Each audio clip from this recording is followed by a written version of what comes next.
KPBS On Demand is supported by the San Diego County Toyota dealers, presenting a new 2025 Corolla. With classic styling, available 10.5-inch touchscreen display, Toyota Safety Sense 3.0, and more. See your Toyota dealer for all Corolla options. The San Diego County Toyota dealers. We make it easy. It's time for KPBS Midday Edition. On today's show, the life and legacy of Dr. Martin Luther King Jr. I'm Jade Hindman with conversations that keep you informed, inspired, and make you think.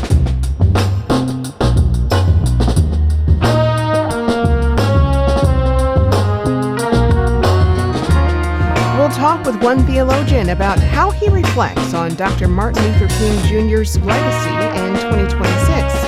Plus, hear from Leonard Thompson III, founder of Mandate Records and winner of this year's Human Dignity Award. Then, we look back on an interview I did with Martin Luther King III. That's ahead on Midday Edition.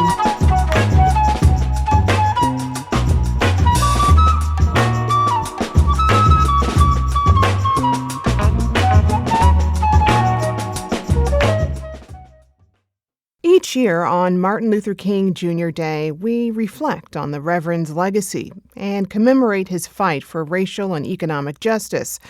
But before we get to our show today, there's no one more important to hear from than Martin Luther King Jr. himself. Here's an excerpt from his last speech, I've Been to the Mountaintop, which he delivered the night before his assassination on April 4th, 1968.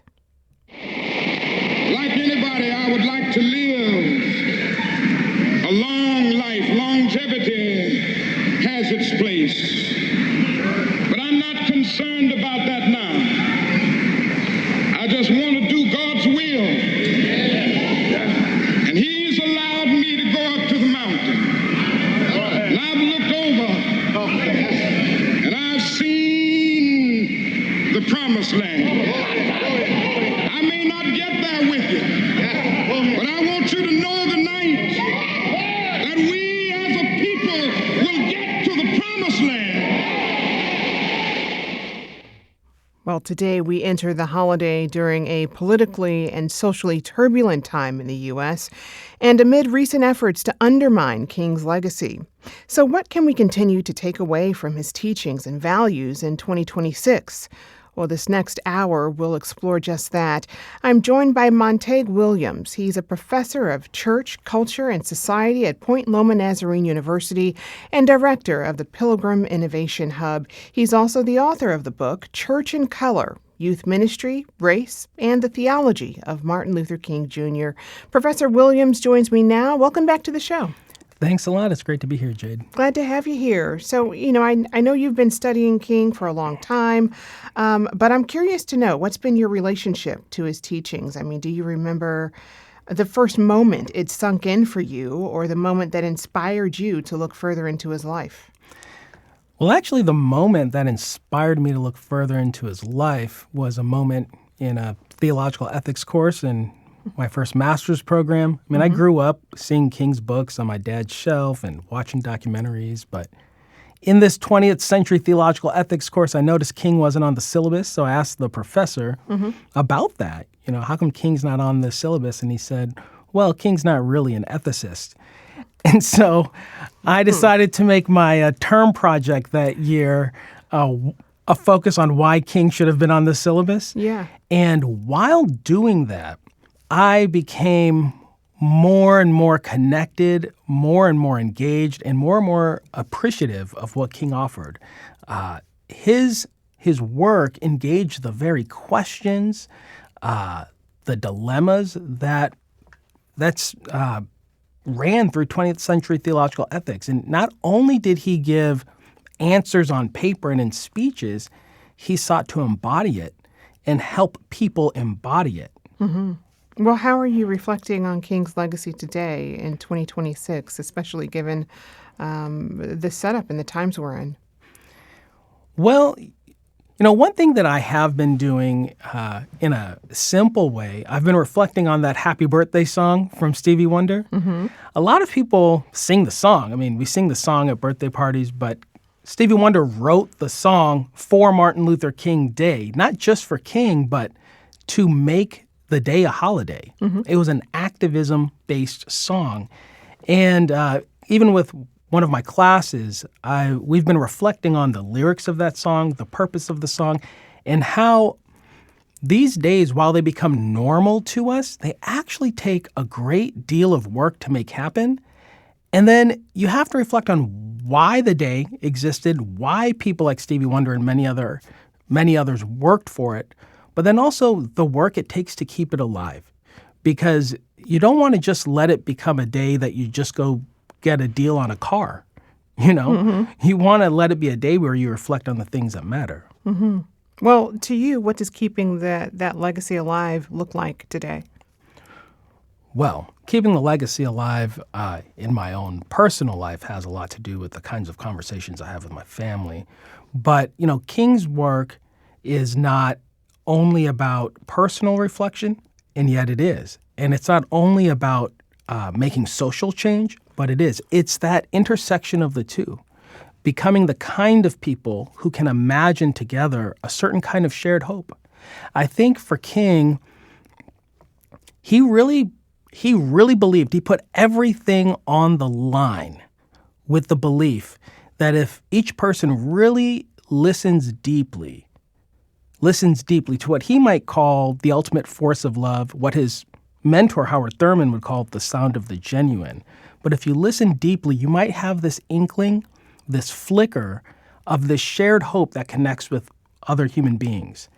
And I think in this moment, when things truly are turbulent, people grab at King to fit them into their own agenda. But King really was calling for a particular kind of society, a particular kind of community where people across all lines of difference could really come together, seek mutual benefit.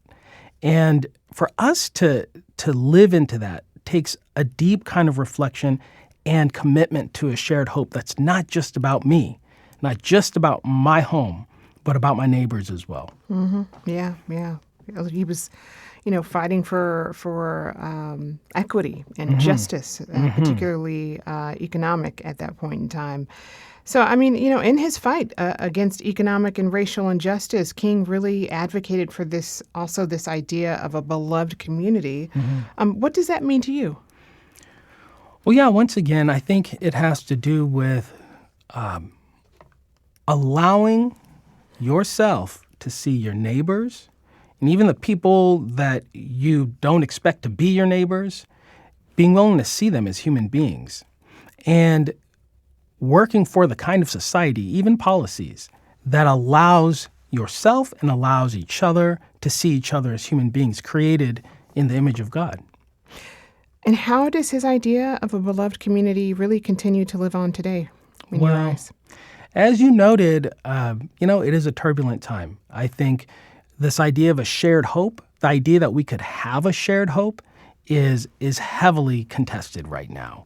What that shared hope is heavily contested. We don't have the guide like that, And so right now, it really takes people coming together, getting to know each other, having some of the harder conversations, but also the deeper kind of relationships and pursuing them together so that we can get to name those shared hopes.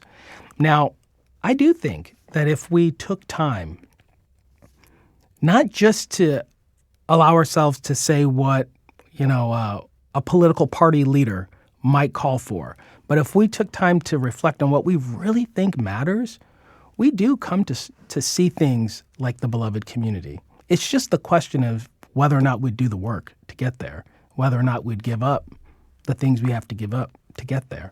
Yeah.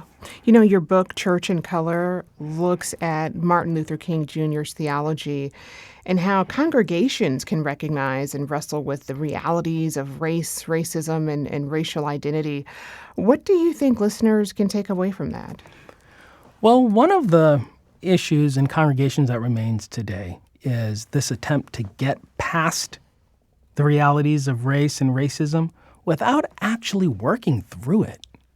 There's so much attempt to try to get around the conversation, but what happens? It just leaves a wound that festers and that eventually takes over. And I think That's something that can connect beyond congregations, but congregations do have a unique responsibility to begin pointing to this kind of shared hope, but also doing that spiritual work that's needed to let us become the kind of people who live it out and who are committed to living it out every day. Yeah, well, I want to zoom in on King's legacy here locally because he made several notable visits to San Diego, including at Point Loma Nazarene, where you currently teach. And of course, this was back when it was known as Cal Western, though. So how would you describe King's impact on civil rights locally? Yeah, King's impact locally was, first of all, trying to get the San Diego community to come around a particular policy and support a particular policy around fair housing. Now, the reality is, even though he came, spoke here, did a tour around here, generated a great deal of crowds, some of the crowds were actually very much opposed to him. And what he was calling for regarding the Rumford Act actually failed. Now, California courts and the Supreme Court ended up overturning that, but what we do find is that when he came, we often think of King as simply a hero, but when he came to San Diego, he was not exactly welcomed. And during that very time, he was also working across the country in a little town in Florida where he was coming face to face with some of the worst, most violent responses to civil rights movements that he had faced up to that point. And so while here, he was beginning to see that his way of talking about change and hope also has to come to terms with the fact that there are many people who are opposed to it. Do you see any parallels between then and now? Well, first of all, there's so much. Do I see parallels? Well, yes. We do see parallels today regarding calls and resistance to the kind of just community King was working for. Yeah. Well, you've done, a lot of research on youth movements and ministries. So how are they engaging with this history in King's teachings today? Well, young people today are showing a real interest in meaning making across the board, across religious groups. There's a great deal of interest in trying to make sense of what in the world's going on and trying to find a deep sense of meaning and purpose, belonging. And, what King offers is a multi-layered invitation into thinking about the things that matter, that everybody is created in the image of God, that there can be a shared hope that we work to. Everybody is somebody. And the other thing that King really proposed, even in his doctoral dissertation, is that this work that we're talking about is not just grabbing it from inside your body and trying to impose it on others. It is a deep listening to something bigger than ourselves. Like I said, his mentor would talk about the sound of the genuine. King often talked about this ultimate force of love, which he connected to a theology of Holy Spirit, the theology of God being alive and active and at work. Linguistically, you can talk about that in a variety of ways, but from King's take, from a Christian perspective, this is not just about me mustering up the will. It's about trusting that there's guidance, that love is guiding us, and we can tap into that. You also help faith-based organizations go on pilgrimages and, many of which are directly inspired by King. Talk about that. Yeah. So the work I'm doing with the Pilgrimage Innovation Hub, we help congregations all across the country participate in pilgrimages where young people, youth and young adults, get to encounter some of their deepest questions. And a good amount of them want to engage places where they can think about race, racism, racial identities, and make ethical meaning in the midst of that. What we also find is these raise some of the hardest questions because even though we hear words like race or racism or racial identity a lot, it isn't that common for people to dig into those topics and to really try to understand where these concepts come from. How does race impact us? How does racism still impact things today? How the previous racism impacts things today as well? And what this means for our sense of identity and belonging.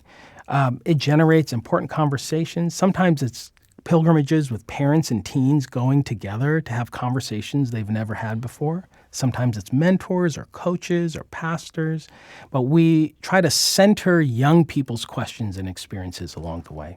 Wow. Well, we are so appreciative of your time and coming here and reflecting on the legacy of Dr. Martin Luther King Jr. And I've been speaking with Montague Williams, professor of church, culture, and society at Point Loma Nazarene University. He's also the author of the book Church in Color, Youth Ministry, Race, and the Theology of Martin Luther King Jr. Professor Williams, thank you so much. It's been an honor. Thank you, Jade.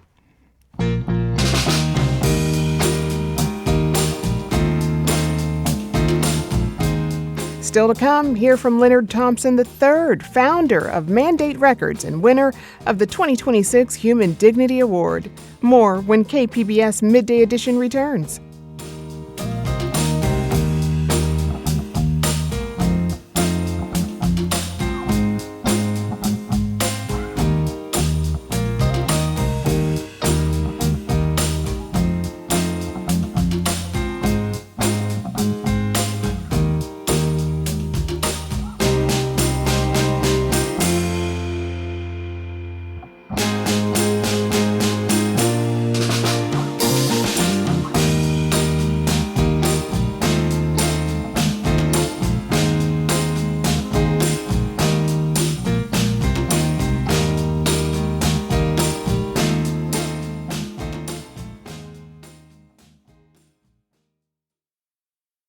KPBS On Demand is supported by UC San Diego's Art Power, co-presenting Mayrig with Art of Ilan on January 29th at the Loft.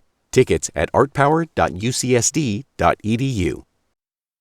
You're listening to KPBS Midday Edition. I'm Jade Hindman. The Jackie Robinson YMCA hosted its annual Martin Luther King Jr. breakfast last Friday to pay tribute to King's legacy. Now, each year at the breakfast, 2 community members are chosen for a Human Dignity Award. It's a recognition of their character and commitment to service.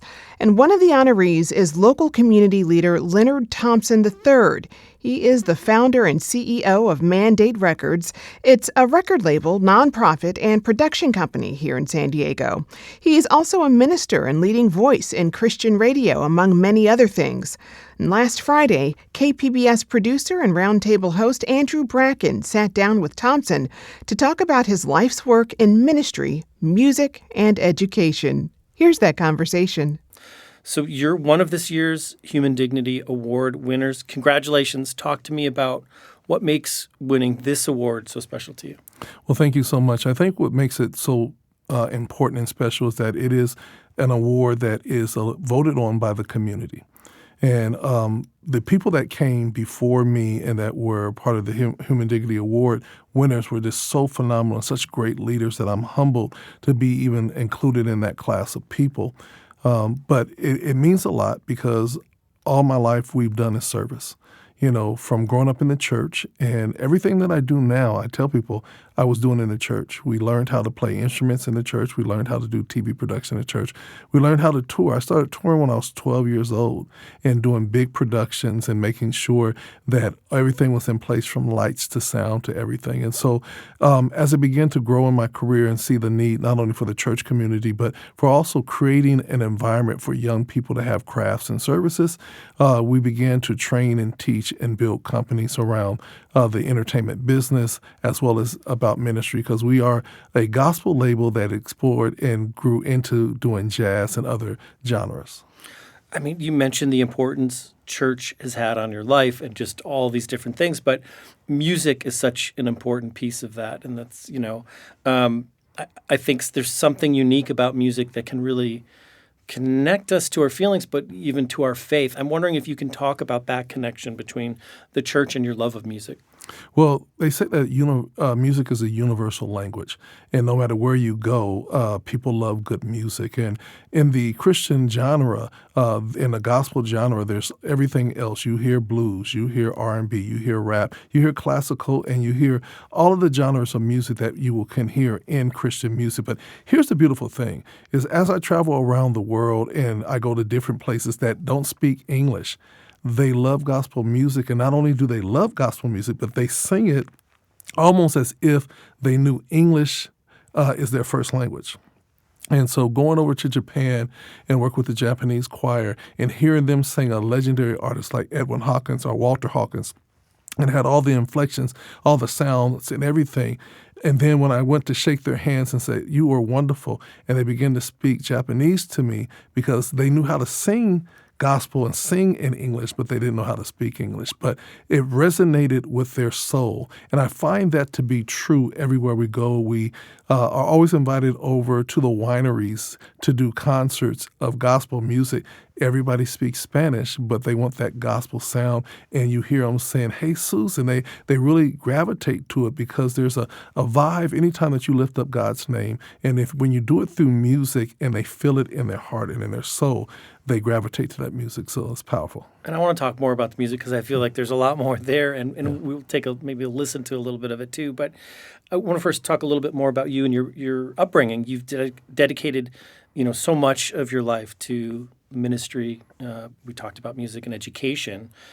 Take me back to where it all started. What was your upbringing like, and how did it influence you to take on this life of service?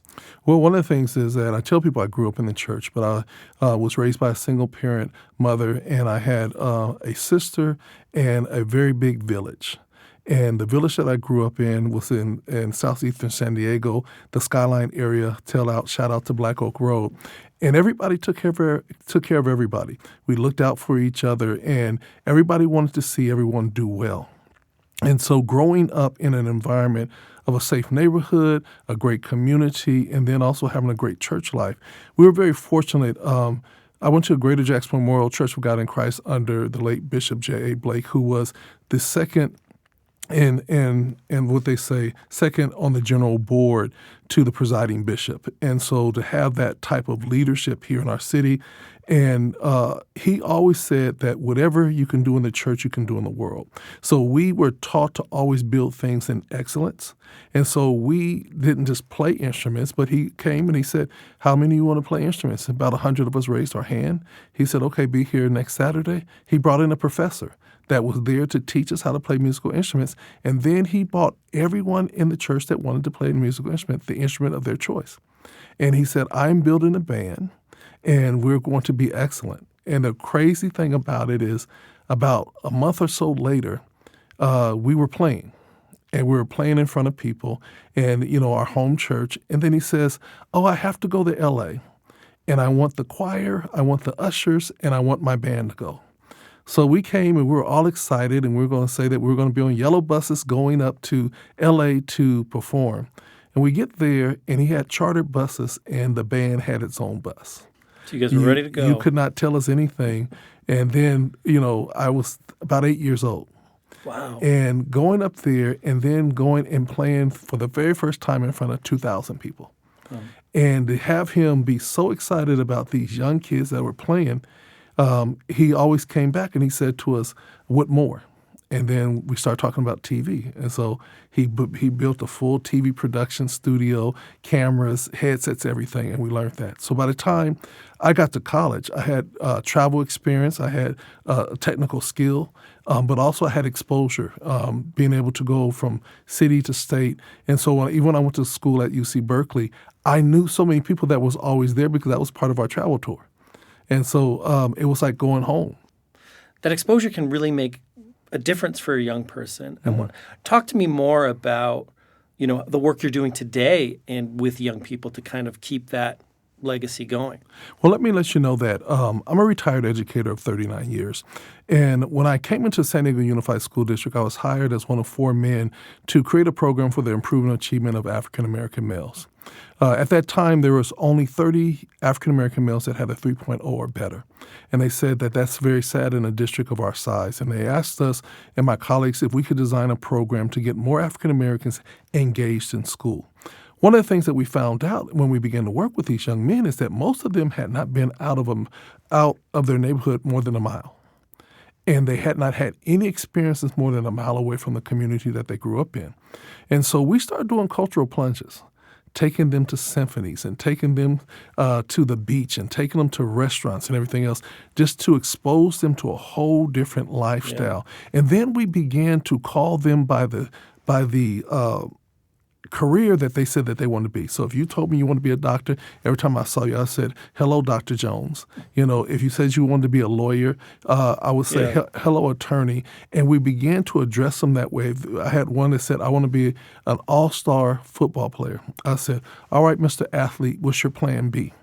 You know what I'm saying? Because you're not going to be able to play forever. So we began to expose them to all the different crafts that were in their field of choice so that they had options. And so it was very important that the same experience I had and the world was open to us. When we started in education, that was what we designed to do. So in our first year, we went from 30 young men to I think about 280 young men with 3.0s or better. And I look back now, I'm 60 years old, and I look back now and I work with young people that have been in the program that have businesses that are out of this world because they had a vision very early on. My head of production of my company is a former student. Wow. And he produced the Jackie Robinson YMCA Breakfast Today. He was the director. And the funny thing he said to me is he said, "We got this. Just relax and enjoy yourself." And these young people are so amazing that not only are they doing it here in San Diego, but they are now international. We have young people doing cartoons. We have an animation. We have young people at Disney World. We have young people in London producing. And so it's about exposing them and telling them, get your passport, in some cases, we'll pay for your passport, but you need to get your passport because we're going to travel. Opening up to what's possible. Exactly. Right? I mean, it's so important. You mentioned, about 40 years in education. Mm-hmm. I just, kind of had to ask. I think, we hear a lot about kids today versus back then. I mean, talk to me about what you see the needs of kids today. Has it changed from when you first started teaching? What have you noticed over time? Are kids the same, I would say kids are the same, but the technology is different. Our young people today are exposed to way more than we can ever imagine. Everything is at a click of a finger, a Google response away. And so some of the things that we had to work for and to study for and to explore, now it's just like ask Siri and Siri will tell you the question. And so in some cases, it has made our young people not as effectively in their hustle and their ability to work hard for certain things. But then I also say to us adults that we have been trying so hard to make things easier for our children that sometimes we have stifled their growth because we made it too easy for them, and so they don't understand what it means to work hard. And so in this day in education, same kids, same challenges, but we have to meet it with the same love.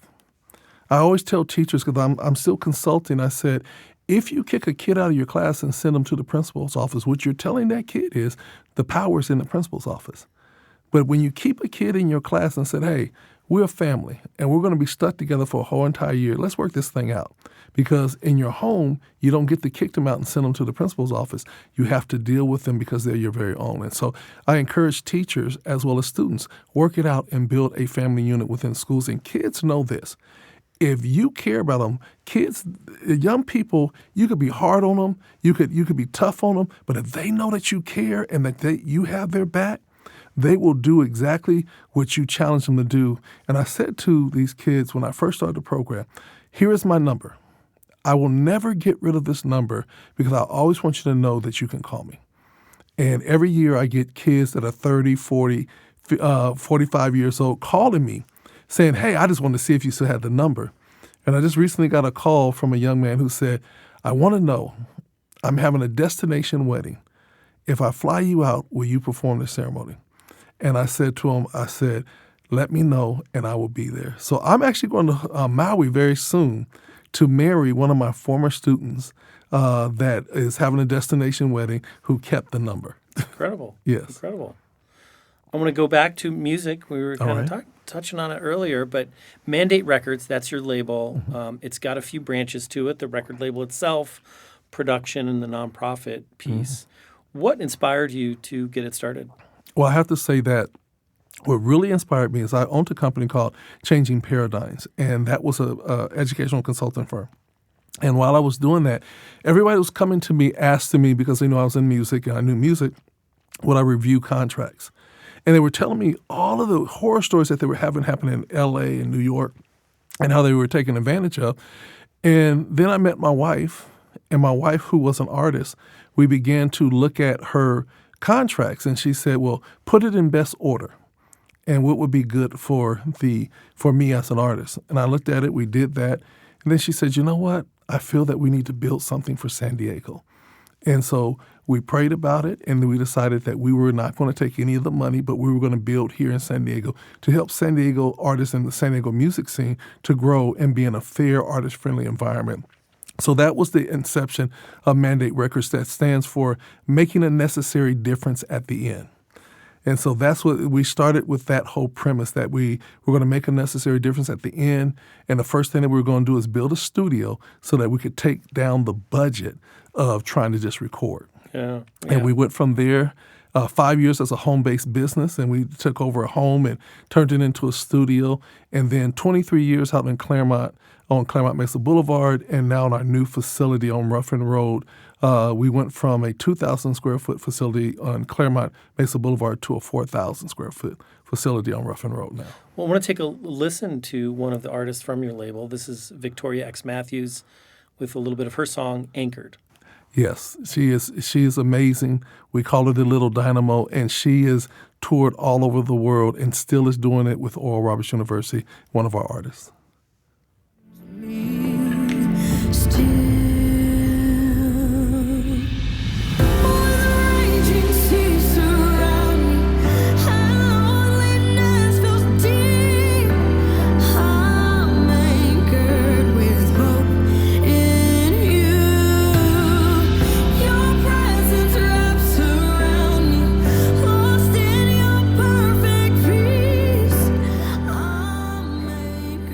Again, that was Victoria X. Matthews with her song Anchored. You call her Little Dynamo. Tell us more about her and some of the other artists you featured. You know, she comes from a phenomenal family.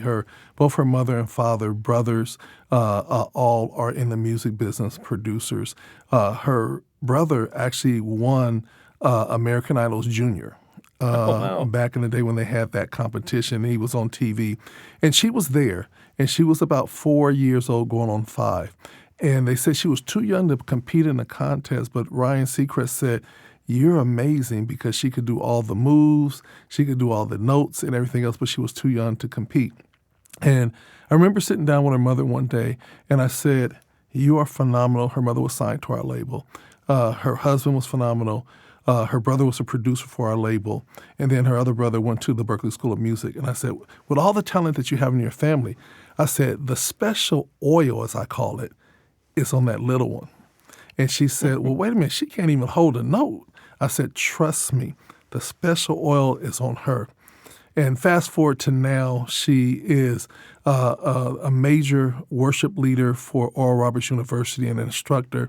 She travels all over the world singing, even for our label, but for the school, and has just made great impacts everywhere she goes. She is a dancer, singer, minister, and professor.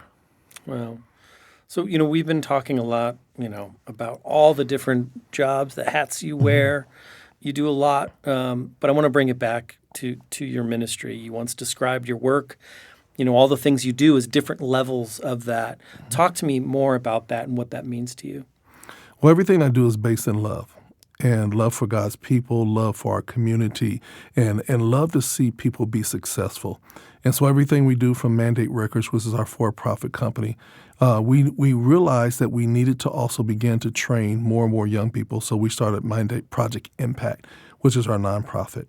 And then right before the pandemic, we have the longest running Christian radio music program in San Diego on KPRZ. Every Sunday morning called Gospel on Demand Radio with Evangel and Walter Cole. And everybody kept calling us to program their stations because our program director, Evangel, she was known to pick hits out 6 months before they became hits. And so I said to her, well, instead of us programming all these other stations, why don't we build a radio station right here and then let everybody around the world tune in? So we came up with GOD Radio 1, based out in San Diego. We are now heard in 71 countries with over 100,000 subscribers, and we're growing each and every day. The fun thing about it is that we have won 2 Stellar Awards. We're the first group here in San Diego that's ever even won one, but we've won 2 back-to-back Stellar Awards from what we consider the Gospel Grammys. And in ministry, everything that we do is about what does our community need. Everybody said they wanted gospel 24 hours a day. Now they have gospel 24 hours a day, not only here in San Diego, but around the world. We built a brick and mortar station. So we built it as just a straight brick and mortar station that just happens to be on the internet. And everybody comes in and says, well, you guys are on the internet and we got your apps and everything else, but you also have a radio station where people are coming in and actually doing live interviews. But that was a need of our community. When COVID hit, we immediately opened up the doors to every leader, from the mayor to the police, everybody to come in and talk to the people for hours just to reassure them that we were going to be here. And we became a first responder station and then moved on. And even to this very day, we believe in partnership. So we have the San Diego Voice and Viewpoint every Wednesday.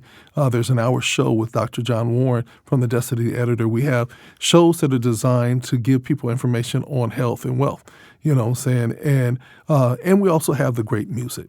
And we also wanted to make sure that young people felt like they had a voice. So we have shows strictly driven by young people so that we really reach diaspora of what we serve. So ministry and purpose is everything. And believe it or not, we use our space as an encouragement. There are sometimes that people are just depressed and they want to come into a space where there's positive energy. And so we invite them up and put them in the studio and just tell them to sing. You know, they might sing on a different key, but I said, I want you to hear your voice and know that you matter. And so everything that we do with our companies and our ministry is to help people to know that they're valuable, they're worth everything, and that they are heard and they are seen. Today, I mean, there's a lot happening in our world, politically, socially, across our nation. I'm just curious, from where you stand, what do you think we can take away from Reverend Martin Luther King's values and teachings here in our time in 2026? I would say that, one, we're better together, and that love can conquer a multitude of sin, and that none of us are perfect. But if we sit at the table, like he said, to sit at the table of the brotherhood, and we break bread and we begin to see how we can do it together, we will be a nation that people will look back and say, that's how it should be done. That was Leonard Thompson III, founder of Mandate Records and winner of the 2026 Human Dignity Award, speaking with KPBS producer and roundtable host Andrew Bracken.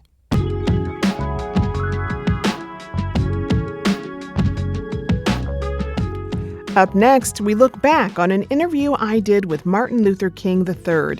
KPBS Midday Edition is back after the break.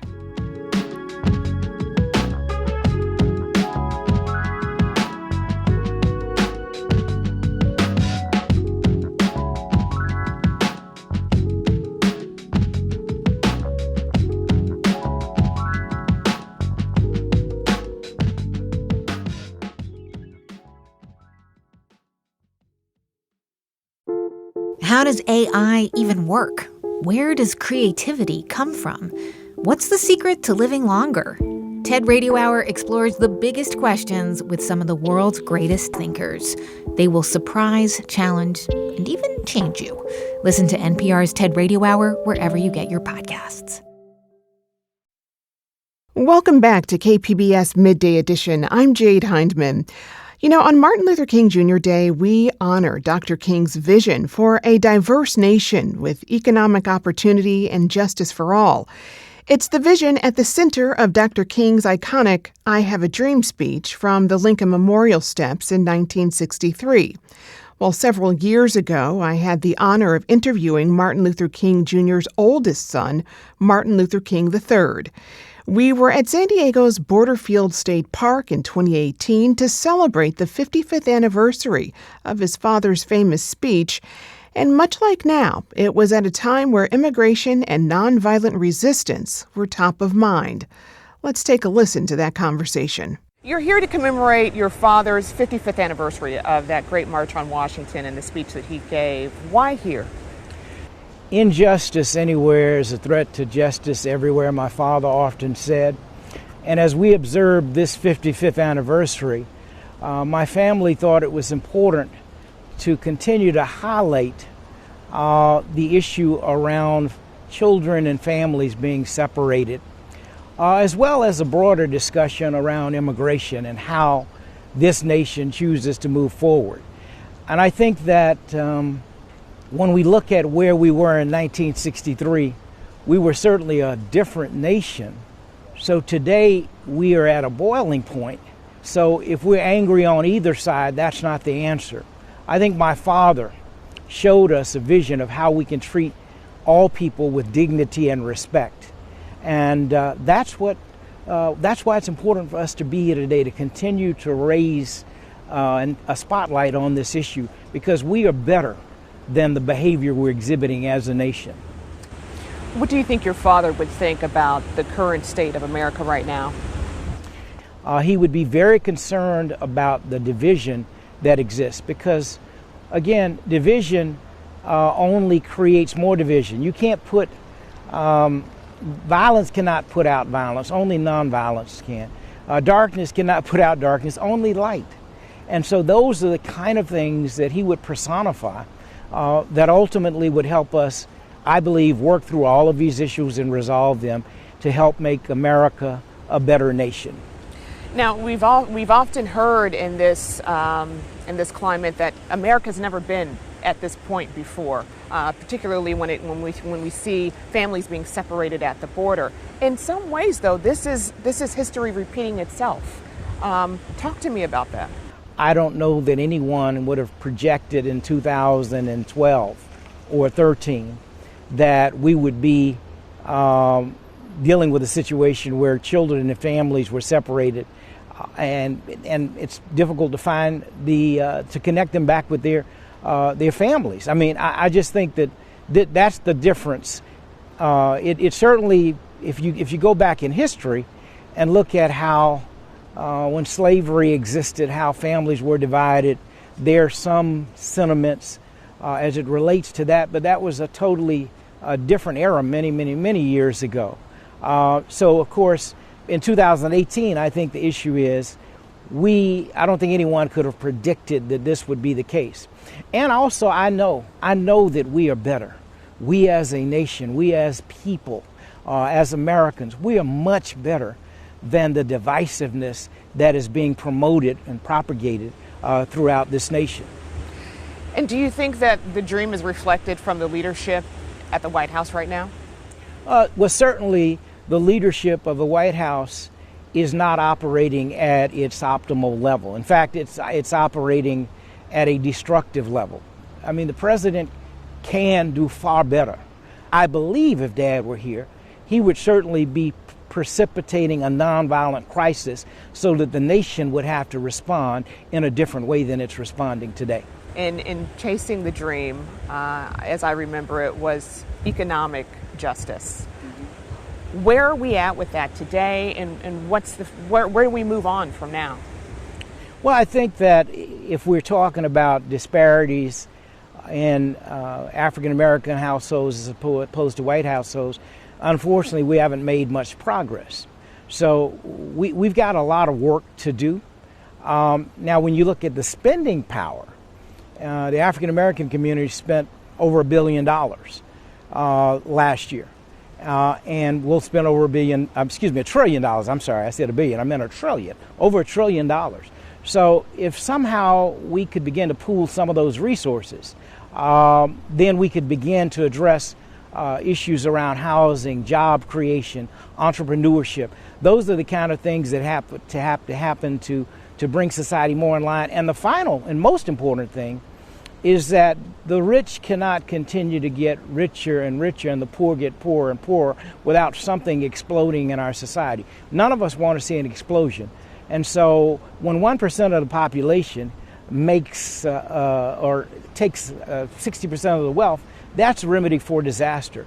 We've got to find a way to create opportunities at lower levels, because in this nation and this world, I believe there's an abundance. I don't believe we embrace the abundance at this point. And so I'm not saying that everyone should be rich. What I am saying is everyone in the United States of America should be able to have decent education, should be able to have a decent job, should be able to have a decent home. A decent home doesn't have to be a 5,000 square foot home. It could be a 500 square foot home. But decent shelter is necessary, should have health care, and should have justice. That was a portion of my 2018 conversation with Martin Luther King III, who is the oldest son of Dr. Martin Luther King Jr. You can listen to the full conversation at kpbs.org/Midday Edition.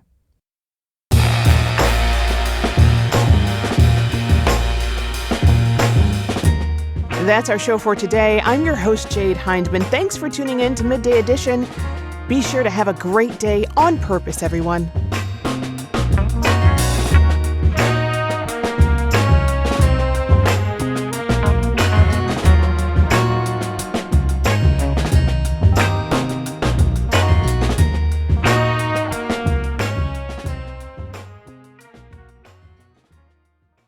KPBS On Demand is supported by ACLU of San Diego and Imperial Counties. The work of the ACLU is about closing the gap between the America that was promised and the America that is. Learn more at www.aclu-sdic.org.